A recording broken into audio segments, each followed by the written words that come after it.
Hello guys, welcome to another one of my Clash Royale videos here, hoping that the audio is going to be a bit better this time than it was the last. And regardless, I'm doing post commentary on it just to make sure, because that was really annoying. Censored the recording a little bit here because it was requested, even though I personally like the other more, but I'm just trying this out for a teaser.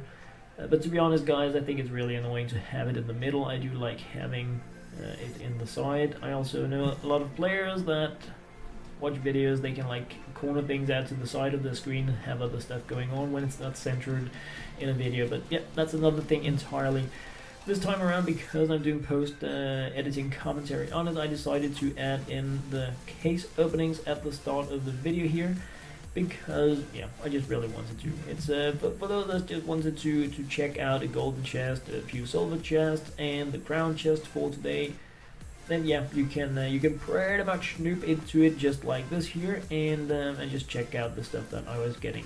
So speed it up just a little bit there, and yeah, just really because I do like the battles more, just to be completely honest.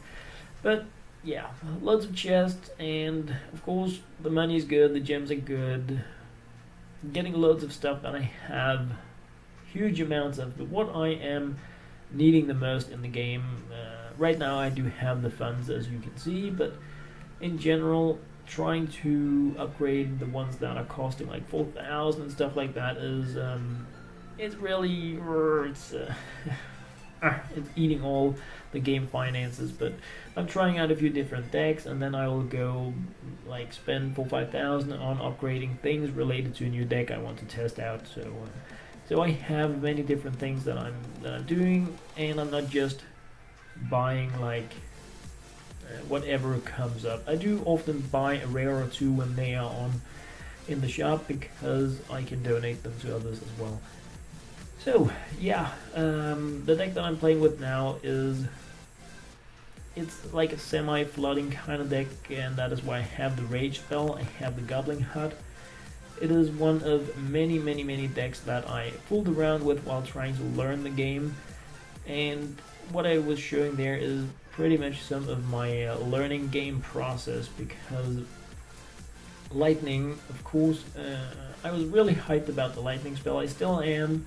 But the fact that you only target and hit 3 it's really bad. It's like super cool if your opponent is popping like 2 mages down close to a tower, you can just eat it, or the elixir collectors and the hut, stuff like that, you'll just burn the things that have the highest amount of health. That is really efficient. But besides that, it's pretty annoying because it deals a relatively low amount of crown tower damage. But yeah, this is my revised flooding kind of deck that I just made it, and was looking into how should I play these cards, what are my countering options, what are my offensive options, when should I charge, when should I enrage. And I'm just including a batch of games related to my first testing with the deck here, running in like the middle kind of arena system. So getting whooped, and I do that. I have the win some lose some kind of game style. I am in no way a master at this, but I'm learning things as I test out. And like the other day, I lost 800 trophies in one day, got them back on the other day. So I put a lot of time into Clash Royale. I think it's really funny. I think it's super hard to get my epics, and I have no legendaries, but it's gonna happen. At some point I'm gonna get them, and while waiting for them, I'm just gonna try to fool around in hopefully Arena 6-7 area and unlock new things. 38 seconds left on the timer, and I'm not in for the win here.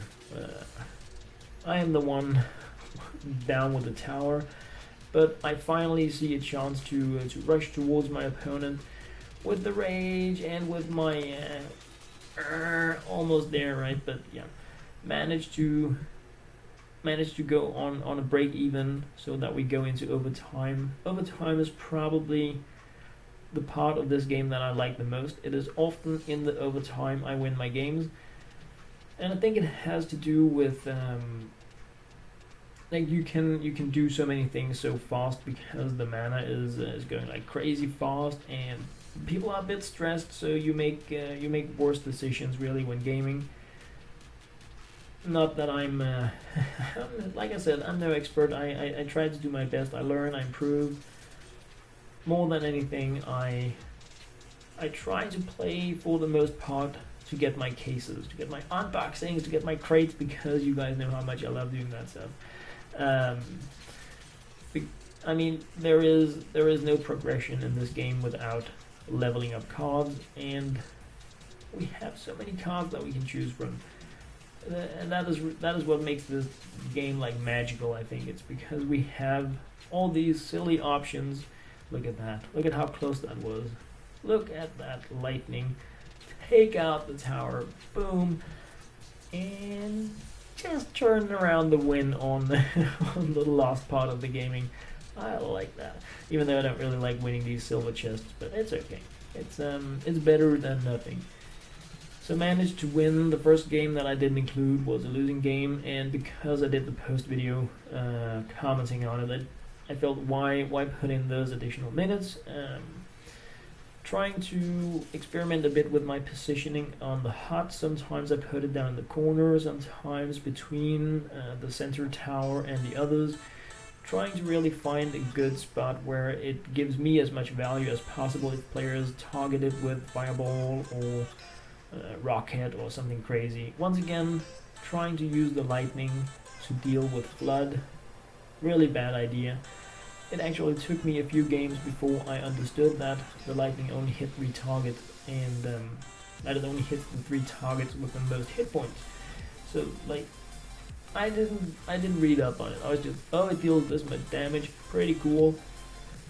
Yeah, but it has its very specialized use its purpose, and like here it would have been amazing. Take out the knight, damage the tower, 5 mana turnaround and damage would have been really cool, but I didn't.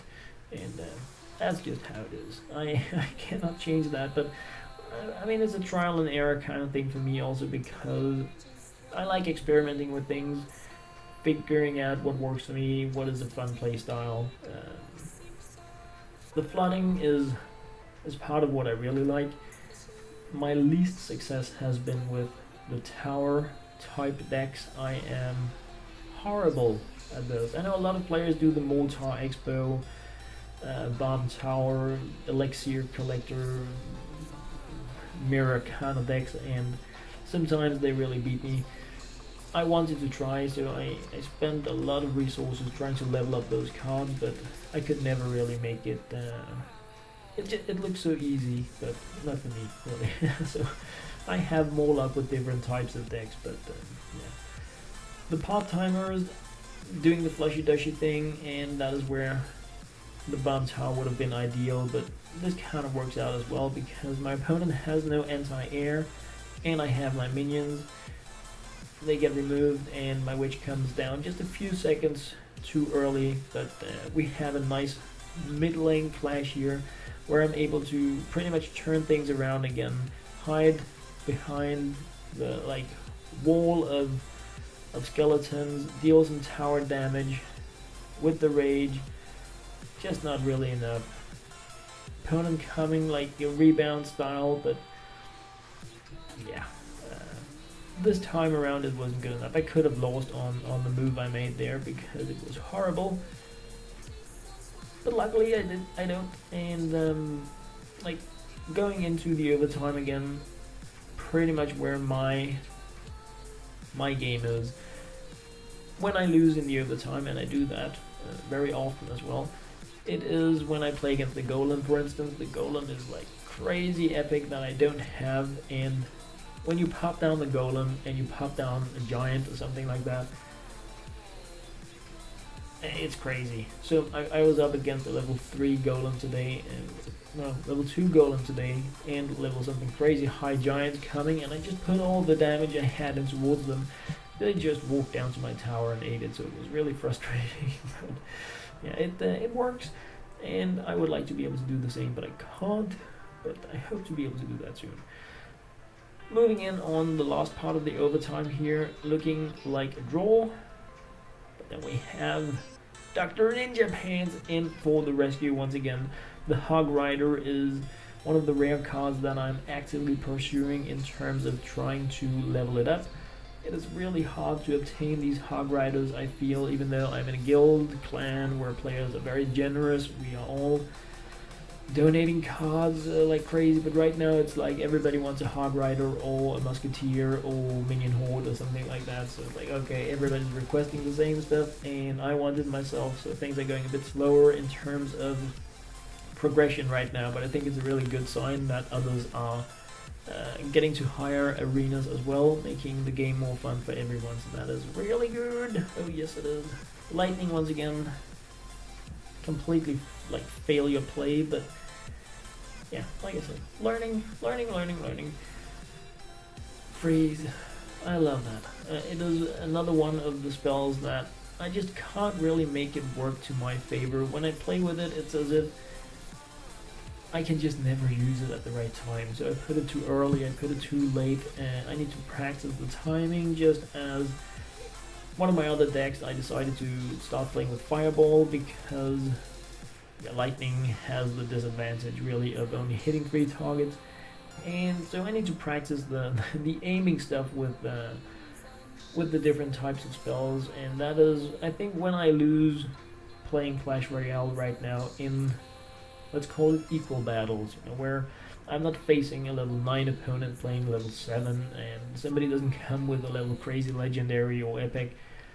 When I lose to equal battles, it is almost always guaranteed that it is because I missed target, or I just summon something like 2 seconds too early or too late so that it gets hit by something it shouldn't, or it doesn't hit something that takes out my tower. So we're down to the detail kind of gaming where I think things get really interesting, because it's the smallest. I know I'm not horrible at the game, but I'm not really good either. It's gonna happen. Not aiming to be world champion or anything in Clash Royale. The cost, financial cost to be good at Clash Royale, crazy. I have too seen some of these amazing videos by the players doing these really cool unboxings of, I don't know how they can afford it really, but it's very enjoyable to see. I wish I could do the same, but not gonna happen is what I'm thinking. But so I'm going to try to be earning my cards at least for now. I have almost saved up enough gems for a giant chest. Of course I hope to get the magical chest as well. I had read up on the rotation system for them. Not entirely sure if it has been updated since it was discovered. I don't know, for instance, either if we can get a super magical chest, if it is in rotation, or if it is for money spenders only. I don't know. I would love to open one of those, but yeah. I also know with my luck, if I do it, the day after they're gonna add new units a little bit. That's just how it is for me. Like, I buy something, and the upgrade comes the day after. I'm like, no, are you kidding me? Why didn't I do it to start with? But, yeah. I'm not gonna rule out that it's gonna happen at some point, but right now I'm pretty hyped about playing the game in its free state, working my way. I like the grind. That's just how it is. I love the grind, and this is the grind.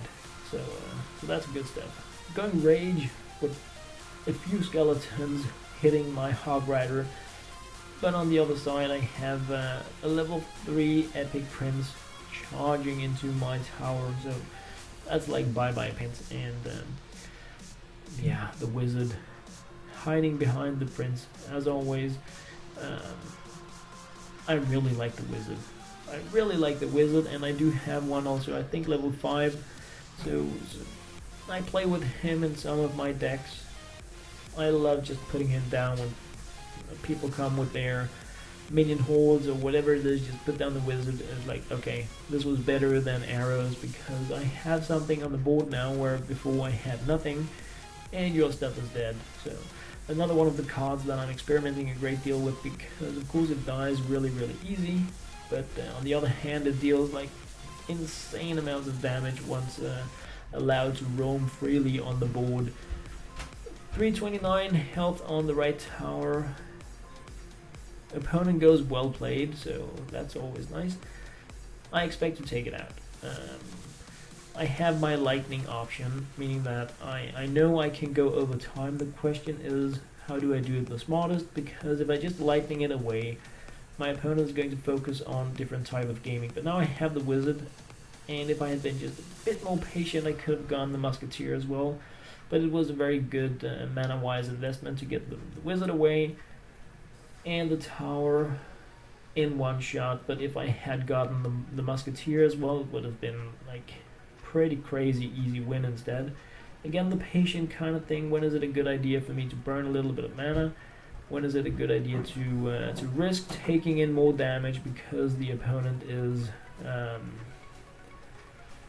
just going for the tower and you kind of need to do something different on it. So yeah, 24 seconds left on the battle here, and I'm thinking just a tiny update this time with a bit of post commentary. So let's just follow the game to the end, see if it's gonna be a draw or what it is. Of course I know what it's gonna be, but so like double flushing on the sides with Skellies on one side, Hog accompanying it to the victory, going overtime once again. So close. Putting in additional defense just in case opponent comes with like a Hog Rider, then I don't want to be able to see him just eat down my my crown tower. Then of course I want to give the Tesla the beating instead. 2310 and a Tesla as well. Prince coming, skeleton army as the mage is being eaten by the Tesla, which is really, really awesome. Flooding up there, going in for the rage that I rarely use, but with the Hog Rider down, it is pretty much the guaranteed way to success. So 3 crown victory here was pretty awesome. And with that, guys, I am just going to be concluding this like tiny peek into some of my Clash Royale gaming. This time with, yeah, hopefully better audio than the last one. As always, guys, thank you very much for watching.